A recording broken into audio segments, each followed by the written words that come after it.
Так, сегодня 8 марта 2018 года. Мы приехали кого ловить, Иван Антонович? Форель. Форель. Вот. Будем пытаться на Черной речке вот здесь вот поймать форельку.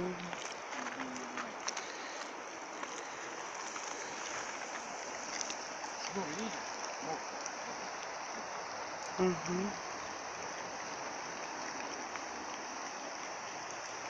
Посмотрим, что у нас сегодня получится с рыбалкой.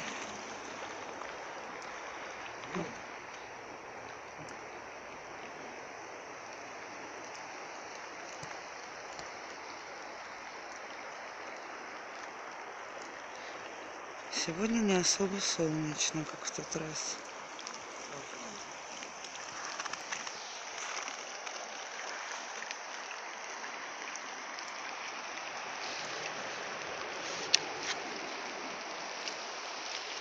А вон солнышко там чуть-чуть появилось, где-то вдалеке.